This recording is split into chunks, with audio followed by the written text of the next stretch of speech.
என் பெயர் விஜிலா. எனக்கு திருமணமான 6 மாதங்களுக்குள் என் கணவர் சேகரிடம் நான் பெரிய மாற்றங்களை கவனித்தேன். அவர் பெரும்பாலும் தனது அண்ணி வசந்தியின் வார்த்தைகளுக்கு அதிக முக்கியத்துவம் கொடுத்தார். இது எனக்கு வருத்தமளித்தது. வீட்டின் சிறிய பிரச்சனைகளை கூட அவர் அண்ணியுடன் பேசினார். ஆனால் எனது பெரிய விஷயங்களை கூட கவனிக்கவில்லை. ஆரம்பத்தில் 10 வருடங்கள் பழகிய அண்ணி மீது ஒரு கொழுந்தனுக்கு பாசம் இருப்பது சகஜம். மேலும் மனைவி வந்தவுடன் அந்த அன்பு குறைந்துவிடும் என்று நான் நினைத்தேன். ஆனால் சேகர் மற்றும் அவரது அண்ணிக்கு இடையேயான பாசம் குறையவே இல்லை. இப்போது எனக்கு இப்படி தோன்றியது. இது வெறும் பாசம் மட்டுமல்ல, இருவருக்கும் இடையில் இதைவிடவும் ஏதோ இருக்கிறது என்று தோன்றியது. என் கணவனின் அண்ணி அப்படிப்பட்டவர். எந்த ஆணும் அவளை பார்த்தவுடன் அவள் மீது மயங்கி விடுவார்கள். அவளது இந்த அழகுதான் எனக்கு பயத்தை ஏற்படுத்தியது. என் கணவர் சேகர் அவர் அண்ணியின் அழகின் காரணமாகத்தான் அவளிடமிருந்து விலகி இருக்க முடியவில்லை என்று நான் உறுதியாக நம்பினேன். ஒரு நாள் அதிகாலையில் எழுந்தபோது சேகர் அண்ணியின் அறையில் இருந்து வெளியே வருவதை கண்டேன். என்னை பார்த்ததும் அவர் பதட்டமடைந்தார். நேராக அறைக்குள் சென்று குளியல் அறைக்குள் நுழைந்தார். சேகர் காலையில் என்ன செய்துவிட்டு குளியலறையில் குளிக்க போறார் என்பதை நான் புரிந்து கொண்டேன். நான் குளியலறை கதவை பலமாக தட்டி, சேகர், அந்த பெண்ணுடன் இதையெல்லாம் செய்ய வேண்டும் என்றால் ஏன் என் வாழ்க்கையை நாசப்படுத்தினாய்? நான் இன்று என் பிறந்த வீட்டிற்கு செல்கிறேன் என்றேன். இதை கேட்டவுடன் சேகர் கதவை திறந்து என் கன்னத்தில் ஓங்கி அறைந்தார். என் கோபமும் என் தலைக்கு சென்றது. நானும் சேகரை ஒரு அறை அறைந்தேன்.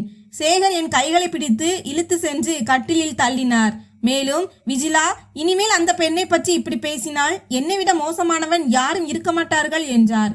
நான் எதையாவது சொல்வதற்குள் சேகர் பீரோவில் இருந்து தனது ஆடைகளை எடுத்துக்கொண்டு முற்றத்திற்கு சென்றார். நான் கட்டிலில் படுத்திருந்தேன். அவர் என்னை பார்க்க கூட இல்லை. காலை உணவும் சாப்பிடாமல் வேலைக்கு சென்று விட்டார்.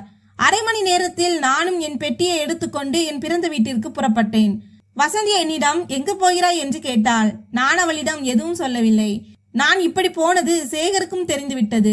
பேருந்து நிலையத்தில் பேருந்தில் ஏறி நான் மாலையில் என் பிறந்த வீட்டை அடைந்தேன். அவர் தொடர்ந்து எனக்கு போன் செய்தார். ஆனால் நான் அவருடைய அழைப்பை ஏற்கவில்லை. வீட்டிற்கு வந்தவுடன் நான் என் போனை அணைத்துவிட்டு என் அம்மாவிடம் எல்லாவற்றையும் சொல்லி அழ ஆரம்பித்தேன். நீ செய்தது மிகவும் சரி விஜிலா. நீ இங்கு வந்தது நல்லது. அந்த பிசாசு இருக்கும் வீட்டில் இருந்து தனியாக இருக்க சத்தியம் செய்தால் மட்டுமே நீ சேகர் கூட செல்ல வேண்டும். சேகருக்கு என்ன குறை? ஊரில் அவனுக்கு 2 வீடு இருக்கும்போது ஏன் அவன் உன்னை தனியாக அழைத்து செல்லவில்லை என்றாள் என் அம்மா. என் தங்கையும் என்னை குறித்து மிகவும் கவலைப்பட்டாள். என் தங்கை ஐஸ்வர்யாவுக்கு இன்னும் 5 மாதங்களில் திருமணம் நடக்கவிருந்தது. என் நிலையை பார்த்து அவள் இப்போது புகுந்த வீட்டின் பெயரை கேட்டாலே பயப்பட ஆரம்பித்தாள். என் தம்பி பாலா வேலை முடிந்து வீட்டிற்கு வந்தபோது நான் இந்த மாதிரி வந்ததை பார்த்து அவனும் கவலைப்பட்டான். ஐஸ்வர்யா இரவு சமையல் செய்தாள். நாங்கள் அனைவரும் ஒன்றாக சாப்பிட ஆரம்பித்தோம். சாப்பிடும்போது நான் என் போனை ஆன் செய்தேன். சேகரிடமிருந்து மீண்டும் அழைப்பு வர ஆரம்பித்தது. இதை பார்த்த என் அம்மா கோபத்துடன், போனை என்னிடம் கொடு, நான் அந்த கயவனுடன் பேசுகிறேன் என்றாள். ஆனால் நான் அம்மாவிடம் போனை கொடுக்கவில்லை. சாப்பிட்டு முடித்துவிட்டு என் அறைக்கு வந்தேன். அறைக்கு வந்தவுடன் நான் சேகரின் போனை எடுத்தேன். சேகர், விஜிலா, நீ உன் விருப்பப்படி சென்றாய். உன் விருப்பப்படிதான் திரும்ப வர வேண்டும் என்பதை நினைவில் வைத்துக்கொள். நான் எந்த நிலையிலும் உன்னை அழைக்க வரமாட்டேன் என்றார். சேகரின் இந்த கட்டளையான வார்த்தைகளை கேட்டு என் கோபமும் உச்சத்துக்கு சென்றது. நீங்கள் ஏன் என்ன அழைக்க வருகிறீர்கள்? நான் அங்கிருந்து போக வேண்டும் என்றுதானே நீங்கள் விரும்பினீர்கள். இப்போது அந்த பிசாசுடன் நீங்கள் எவ்வளவு வேண்டுமானாலும் சந்தோஷமாக இருங்கள். நீங்கள் அழைக்க வந்தாலும் நான் அந்த வீட்டிற்குள் கால் வைக்க மாட்டேன் என்றேன். இந்த விஷயம் நடந்து 3 மாதங்கள் கடந்துவிட்டன. சேகர் வருவார் என்று நான் காத்திருந்தேன். அவருக்கு தன் தவறு புரிந்திருந்தால் நான் ஓடி சென்று அங்கு போயிருப்பேன். ஆனால் அப்படி எதுவும் நடக்கவில்லை. அவர் போன் செய்வார் என்று நான் தொடர்ந்து காத்திருந்தேன். ஆனால் 3 மாதங்களில் அவர் எனக்கு ஒரு முறை கூட அழைக்கவில்லை. இப்போது சேகர் என்னை விட்டுவிட்டார் என்று எனக்கு தோன்றியது. அவருக்கு என் தேவை இல்லை. அவருக்கு இவ்வளவு அழகான பெண் அருகில் இருக்கும்போது என்னை போன்ற சாதாரண பெண்ணின் தேவை அவருக்கு என்ன? சேகரால் நான் மிகவும் கவலை அடைந்தேன். நான் இந்த நிலையில் இருப்பதை கண்டு என் வீட்டாரும் வருத்தப்பட்டனர். என் தங்கை ஐஸ்வர்யா திருமணம் நெருங்க நெருங்க வீட்டில் வேலை அதிகரித்தது. ஐஸ்வர்யா திருமணத்திற்கு இன்னும் 2 மாதங்கள் மட்டுமே இருந்தன. என் அப்பா 2 மாதங்கள் விடுப்பு எடுத்துக்கொண்டு வீட்டிற்கு வந்தார். ஐஸ்வர்யா திருமணத்திற்கு பிறகு என் மாமியார் வீட்டிற்கு சென்று சேகரிடம் இறுதி பேச்சுவார்த்தை நடத்துவதாகவும் அவர் என்னை ஏற்க தயாராகவில்லை என்றால் அவர் மீது வரதட்சணை வழக்கு பதிவு செய்வதாகவும் என்னிடம் சொன்னார். ஆனால் நான் அதை விரும்பவில்லை. அதனால் ஐஸ்வர்யா திருமண தேதி நெருங்க நெருங்க என் பயம் அதிகரித்தது. நான் என் பிறந்த வீட்டிற்கு வந்து 5 மாதங்கள் ஆகிவிட்டன. ஐஸ்வர்யா திருமணத்திற்கு இன்னும் 15 நாட்களே இருந்தன. திருமண கார்டுகளும் அச்சிடப்பட்டு விட்டன. ஒரு நாள் நான் சேகருக்கு போன் செய்து, சேகர், நீங்கள் திருமணத்திற்கு வரவில்லையா என்றேன். சேகர், திருமணம் யாருக்கு என்று கூட எனக்கு தெரியாது என்றார். நான் 7ஆம் தேதி ஐஸ்வர்யாவுக்கு திருமணம் என்றேன். சேகர் சொன்னார், ஆனால் உன் வீட்டிலிருந்து யாரும் எனக்கு சொல்லவில்லையே, திருமண கார்டும் வந்து சேரவில்லையே என்றார். நீங்கள் இந்த வீட்டின் மருமகன், நீங்கள் கார்டு இல்லாமல் திருமணத்திற்கு வர வேண்டும் என்றேன். சேகர் சொன்னார், உன் வீட்டில் உள்ளவர்கள் என்னை மருமகனாக நினைத்திருந்தால் நிச்சயமாக தகவல் கொடுத்திருப்பார்கள். ஆனால் உன் அப்பாவும் என்னை அழைக்கவில்லை, உன் அம்மாவும் அழைக்கவில்லை என்றார். நான் உங்களிடம் சொல்கிறேன், இது போதாதா என்றேன். சேகர், சரி, நான் திருமண நாள் அன்று வந்து சேர்கிறேன் என்றார். ஐஸ்வர்யா திருமண நாள் காலையில் எழுந்தவுடன் நான் நீல நிற சேலை அணிந்து கொண்டேன். இந்த சேலையை சேகர் தான் எனக்கு பரிசளித்தார். இந்த சேலை அவருக்கு மிகவும் பிடித்திருந்தது. சேகர் மதியத்திற்குள் வந்து விடுவார் என்றும் ஊர்வலம் சென்ற பிறகு அவர் இரவு முழுவதும் இங்கே தங்க வேண்டி இருக்கும் என்றும் நான் நம்பினேன். அவர் என்னுடன் இரவு முழுவதும் இருந்தால் அவர் மனது சரியாகிவிடும். நான் காலையிலேயே சேகருக்கு போன் செய்தேன். ஆனால் எந்த பதிலும் வரவில்லை. காலை முதல் மாலை வரை ஆகிவிட்டது. ஆனால் சேகர் வரவும் இல்லை, அவரது அழைப்பும் வரவில்லை. நான் மிகவும் சோகமடைந்தேன். இரவு தாமதமாக ஐஸ்வர்யா மகிழ்ச்சியுடன் விடை பெற்றாள். நான் துக்க கடலை என் தலையில் தாங்கிக் கொண்டு என் அம்மாவை பிடித்து அழுதேன். பார்ப்பவர்கள் நான் ஐஸ்வர்யாவின் பிரியாவிடையால் அழுவதாக நினைத்தனர். ஆனால் உண்மை என்னவென்றால் நான் என் விதியை நினைத்து அழுது கொண்டிருந்தேன். இரவு தாமதமாக விழித்திருந்தாலும் மறுநாள் காலையில் நான் சீக்கிரம் எழுந்தேன். என் அம்மாவிடம், அம்மா, நான் இன்றே என் வீட்டுக்கு போகிறேன் என்றேன். என் பேச்சை கேட்டு என் அம்மா மிகவும் கோபமடைந்தார். உன் தங்கையின் திருமணத்திற்கு நேரம் ஒதுக்க முடியாதவனுக்கு உனக்கு நேரம் கொடுக்க நேரம் இருக்காது. நீ பொறுமையாக இரு. உன் அப்பா போலீஸ் துறையில் சாதாரண கான்ஸ்டபிள் தான் என்றால் என்ன, அவர் அந்த சேகரையும் அவர் வீட்டாரையும் சும்மா விட மாட்டார் என்றார். இது என் அப்பாவுக்கு தெரிந்தபோது அவரும் மிகவும் கோபமடைந்தார். நான் சேகர் வீட்டுக்கு போவதை தீவிரமாக கண்டித்தார். நான் நாள் முழுவதும் சேகருக்கு அழைத்தேன். ஆனால் அவரது போன் இன்னும் அணைக்கப்பட்டிருந்தது. இரவில் கவலை அடைந்து நான் படுக்கைக்கு சென்று படுத்துக்கொண்டேன். இப்போது சேகர் மீது எந்த நம்பிக்கையும் இல்லை. சீக்கிரமே எனக்கும் சேகருக்கும் உள்ள உறவு நிரந்தரமாக முடிந்துவிடும் என்று நான் உறுதியாக நம்பினேன். ஆனால் திடீரென்று என் போன் ஒலித்தது. சேகரின் போன் தான். நான் உடனடியாக போனை எடுத்தேன். மறுமுனையில் சேகரின் குரல் கேட்டது. அவர் அழுது கொண்டே, விஜிலா, எல்லாம் முடிந்துவிட்டது என்றார். நான் இன்னும் எதுவும் முடிந்துவிடவில்லை. நீங்கள் என் வீட்டிற்கு வந்து என்னை அழைத்து சென்றால் நம் உறவு இன்னும் காப்பாற்றப்படலாம் என்றேன். சேகர் சொன்னார், நான் நம் உறவை பற்றி பேசவில்லை என்றார். இவ்வளவு சொல்லிவிட்டு சேகர் மீண்டும் அழ ஆரம்பித்தார். நான், சேகர், என்ன விஷயம், ஏன் இவ்வளவு அழுகிறீர்கள் என்று கேட்டேன். சேகர் சொன்னார், முந்தின நாள் இரவு அண்ணனுக்கும் அண்ணிக்கும் விபத்து நடந்துவிட்டது. அண்ணன் சம்பவ இடத்திலேயே இறந்து விட்டார். அண்ணி இன்னும் மருத்துவமனையில் இருக்கிறாள் என்றார். சேகரின் வாயிலிருந்து இதை கேட்டதும் நான் அதிர்ச்சி அடைந்தேன். பிறகு நான் வீட்டில் இந்த விஷயத்தை சொன்னபோது என் வீட்டிலும் சோகம் சூழ்ந்தது. என் வீட்டில் உள்ளவர்கள் என் காரணத்தால் சேகரின் அண்ணனையும் அண்ணியும் வெறுத்தார்கள். ஆனால் இருவரின் இந்த விபத்தை பற்றி கேட்டபோது அவர்களின் எல்லா வெறுப்பும் மறைந்துவிட்டது. என் அப்பா உடனடியாக என் தம்பி பாலாவை அழைத்து கார் புக் செய்ய சொன்னார். காலை 4 மணிக்குள் நாங்கள் மருத்துவமனையை அடைந்தோம். அவருடைய அண்ணி வசந்தியின் நிலைமை மிகவும் மோசமாக இருந்தது. அவர்களுக்கு குழந்தை பிறக்கவில்லை. பல சிகிச்சைகளை செய்த பிறகு அவர்கள் வெவ்வேறு கோவிலுக்கு நேர்ந்து விட்டு சென்று கொண்டிருந்தனர். 2 நாட்களுக்கு முன்புதான் இருவரும் கணவன் மனைவியாக பக்கத்து ஊரில் உள்ள அம்மன் கோவிலுக்கு தரிசனத்திற்கு சென்றிருந்தனர். திரும்பும்போது அவர்களின் கார் பயங்கர விபத்துக்குள்ளானது. அவருடைய அண்ணன் சம்பவ இடத்திலேயே இறந்து விட்டார். நேற்று அவரது பிரேத பரிசோதனைக்கு பிறகு இறுதி சடங்கும் முடிந்தது. ஆனால் அண்ணி இன்னும் கோமாவில் இருந்தார். சில நாட்கள் அன்னிக்கு சிகிச்சை தொடர்ந்தது. என் வீட்டில் உள்ளவர்கள் ஊருக்கு சென்று விட்டனர். இப்போது மருத்துவமனையில் அவர் அண்ணி என்னை தான் நம்பியிருந்தார். சேகர் காலையில் வேலைக்கு செல்வார். இரவில் வேலை முடிந்து திரும்பும் போது மருத்துவமனை வழியாக வீட்டிற்கு செல்வார். நான் மருத்துவமனையில் தங்கி இரவு பகலாக அவர் அண்ணி வசந்தியை கவனித்துக் கொண்டிருந்தேன். இதை பார்த்து சேகரின் நடத்தையும் மாறியது. மீண்டும் என் மீது மிகவும் அன்பு செலுத்த ஆரம்பித்தார். நான் மருத்துவமனையில் தங்கி 1 மாதம் ஆகிவிட்டது. இப்போது மருத்துவமனையே என் வீடாக மாறிவிட்டது. இதற்கிடையில் அவர் அண்ணியின் உடல்நிலையில் ஓரளவு முன்னேற்றம் ஏற்பட்டது. அவள் சுய நினைவுக்கு வந்துவிட்டாள். அவளது கணவர் இறந்துவிட்டார் என்பதும் அவளுக்கு தெரிந்துவிட்டது. ஆனால் அவளால் யாரிடமும் எதுவும் பேச முடியவில்லை. 2 மாதங்களுக்கு பிறகு டாக்டர் அவளுக்கு டிஸ்சார்ஜ் கொடுத்தார். அவர் அண்ணி வீட்டிற்கு வந்தாள். என் மாமியார் வீட்டில் என் மாமனார் மாமியார் இருவரும் இல்லை. நான் திருமணம் செய்து நகருக்கு வந்தபோது வீட்டில் என்னை தவிர 3 பேர் மட்டுமே இருந்தனர்.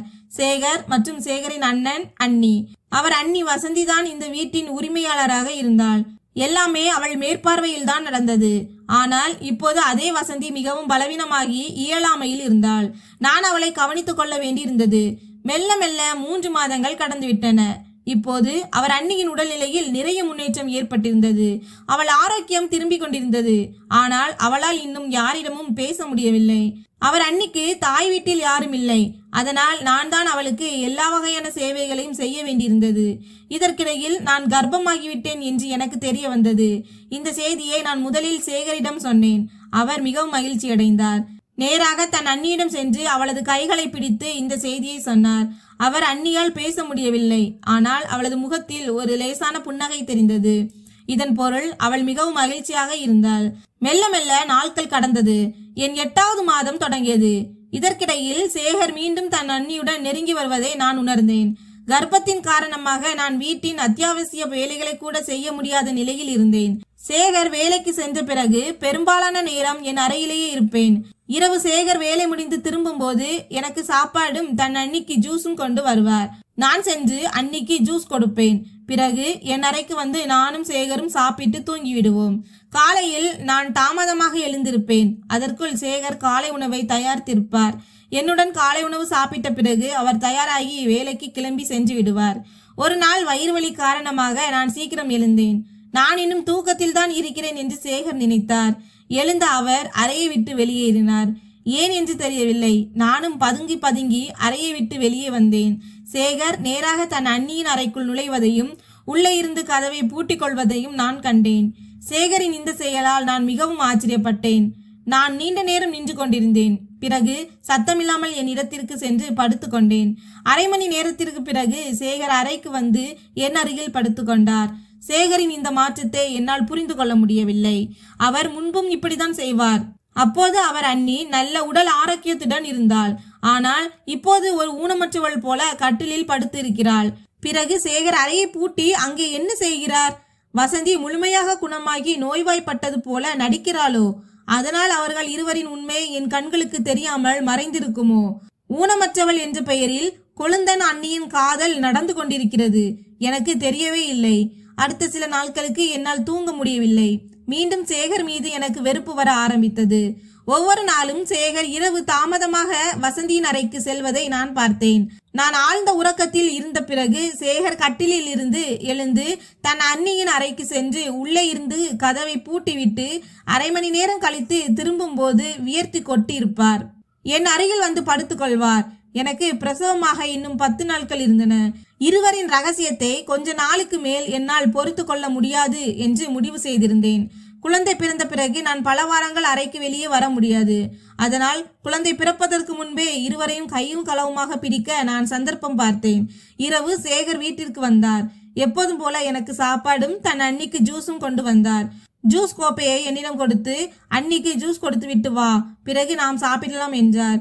நான் இன்றைக்கு நீங்களே கொடுங்கள், எனக்கு உடம்பு சரியில்லை, நான் தூங்க போகிறேன் என்றேன். இவ்வளவு சொல்லிவிட்டு நான் சேகருக்கு முன்னாலேயே கட்டிலில் படுத்து கொண்டேன். சேகர் ஜூஸ் கோப்பையுடன் சென்றார். அண்ணியின் கதவு உள்ளே இருந்து பூட்டப்பட்டது. 10 நிமிடங்களுக்கு பிறகு கதவு திறந்தது. சேகர் காலி கோப்பையுடன் அறைக்கு வருவதை கண்ட நான் உடனடியாக கட்டிலில் படுத்து கொண்டேன். அறைக்கு வந்தவுடன் சேகர், நீ இன்னும் படுத்து இருக்கிறாயா? எழுந்து கொஞ்சம் சாப்பிடு, எனக்கும் பசிக்கிறது என்றார். எனக்கு பசியே இல்லை. ஆனால் என் வயிற்றில் வளரும் குழந்தைக்கு நான் சாப்பிட வேண்டி இருந்தது.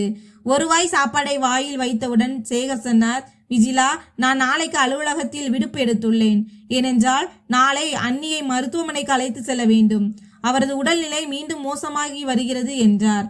நான், சரி, நீங்கள் எத்தனை மணிக்கு மருத்துவமனைக்கு கிளம்புவீர்கள் என்றேன்.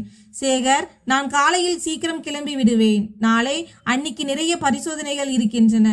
அதனால் வர தாமதமாகிவிடும் என்றார். சாப்பிட்ட பிறகு சேகர் சீக்கிரம் தூங்கிவிட்டார்.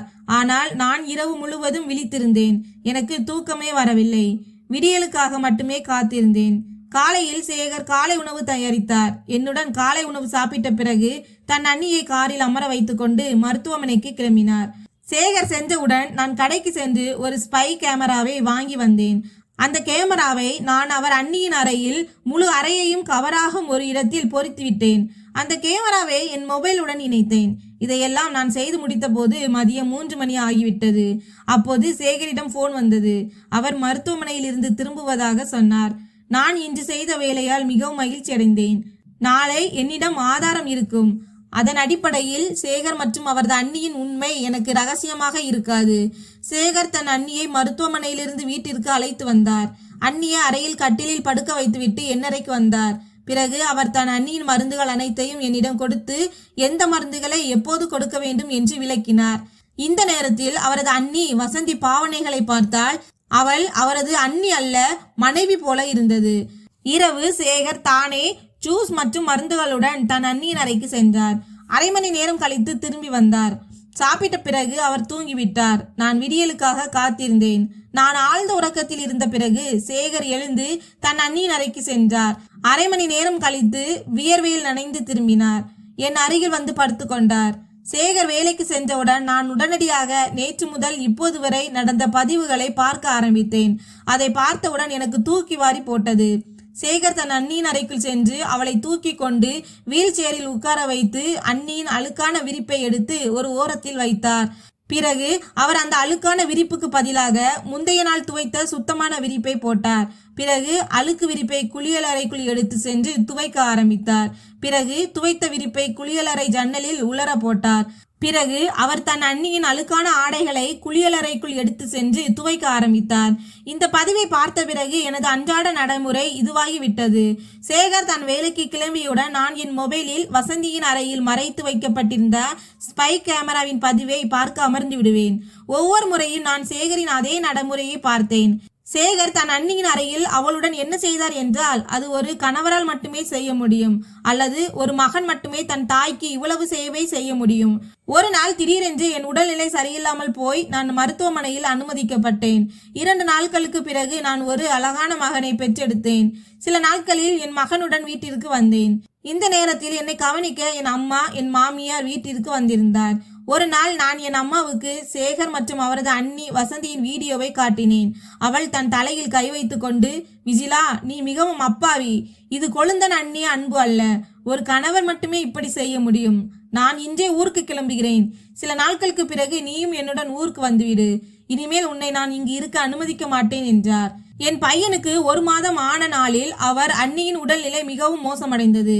அடுத்த நாள் மருத்துவமனையில் அவள் இறந்து விட்டாள். வசந்தியின் மரணத்தால் சேகர் மிகவும் உடைந்து போனார்.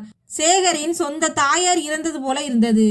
கொஞ்ச காலத்திற்கு பிறகு ஒரு நாள் நான் சேகரின் மனநிலையை பார்த்து அவரிடம் கேட்டேன், சேகர், இப்போது உன் அண்ணி இந்த உலகத்தில் இல்லை. எனக்கு தெரியும், நீங்கள் அவர் மீது மிகவும் அன்பாக இருந்தீர்கள். இவ்வளவு அன்பை ஒரு மகன் கூட தன் தாயின் மீது செலுத்த மாட்டான். நீங்கள் அவரது அழுக்கான ஆடைகளை உங்கள் கைகளால் துவைத்தீர்கள், ஏன் என்றேன். சேகர் என் பக்கம் பார்த்து நீண்ட பெருமூச்சு இட்டார். சிறிது நேர அமைதிக்கு பிறகு, நானும் என் அண்ணனும் குழந்தை பருவத்தில் நிறைய கஷ்டங்களை அனுபவித்தோம். என் சொந்த தாய் குழந்தை பருவத்திலேயே இறந்து விட்டார். என் அப்பா 2வது திருமணம் செய்து கொண்டார். என் அப்பா இறந்த பிறகு என் மாற்றாந்தாய் என் அப்பாவின் அனைத்து சொத்துகளையும் அபகரித்து கொண்டு எங்களை தெருவில் அலைய வைத்தாள். என் அண்ணன் கூலி வேலை செய்து என்னை படிக்க வைத்தார். 10 ஆண்டுகளுக்கு முன்பு என் அண்ணன் வசந்தியை திருமணம் செய்து கொண்டார். அவள் தன் தாய் தந்தைக்கு ஒரே மகள். அண்ணியின் தாய் தந்தையும் அவளை விட்டு பிரிந்து இந்த உலகத்தை விட்டு சென்று விட்டனர். அண்ணியிடம் இருந்த எல்லா சொத்துகளையும் அவர் என் அண்ணனிடம் ஒப்படைத்தார். அவள் என் தாயை போலவே என்னை வளர்த்தாள். நான் என் சொந்த தாயை பார்க்கவில்லை, ஆனால் அண்ணி சொந்த தாயின் குறையை போக்கினாள். 5 ஆண்டுகளுக்கு முன்பு எனக்கு டெங்கு காய்ச்சல் வந்தது. பல மாதங்கள் கட்டிலில் படுத்திருந்தேன். இந்த நேரத்தில் என் அண்ணிதான் என்னை கவனித்து கொண்டாள். வேறு எந்த பெண்ணாக இருந்திருந்தால் என் அழுக்கு ஆடைகளை தொட மாட்டாள். ஆனால் வசந்தி அண்ணி தன் மகனைப் போலவே என் அழுக்கு விரிப்புகளை சுத்தம் செய்து என் ஆடைகளை துவைத்தார். அவரது கவனிப்பால் தான் நான் மரணத்தின் வாயிலிருந்து திரும்பி வந்தேன். ஆனால் என் கவனிப்பால் என் அண்ணியை என்னால் காப்பாற்ற முடியவில்லை என்று சொல்லிவிட்டு சேகர் என் தோளில் சாய்ந்து அழ ஆரம்பித்தார். அவரது இந்த நிலையை பார்த்து எனக்கும் அழுகை வந்தது. அதோடு சேகரை பற்றிய என் தவறான புரிதல்களும் நீங்கின. சேகர் போன்ற ஒரு கணவர் எனக்கு கிடைத்ததற்காக நான் மிகவும் அதிர்ஷ்டசாலியாக உணர்ந்தேன். நான் உடனடியாக என் அம்மாவுக்கு போன் செய்து, அம்மா, நான் இனிமேல் உங்கள் வீட்டுக்கு வரமாட்டேன் என்றேன். நண்பர்களே, சந்தேகம் என்பது ஒருவரின் வாழ்க்கையை அழித்துவிடும். சில சமயங்களில் நாம் புரிந்து கொள்ளும் விஷயங்களுக்கு பின்னால் உள்ள காரணம் முற்றிலும் வித்தியாசமாக இருக்கும். அதனால் வெறும் சந்தேகத்தின் அடிப்படையில் இறுதி முடிவுக்கு வருவதற்கு முன்னால் உண்மையை கண்டறிவது நல்லது. இந்த கதை உங்களுக்கு பிடித்திருந்தால் வீடியோவை லைக் செய்யுங்கள், சேனலை சப்ஸ்கிரைப் செய்யுங்கள். நன்றி.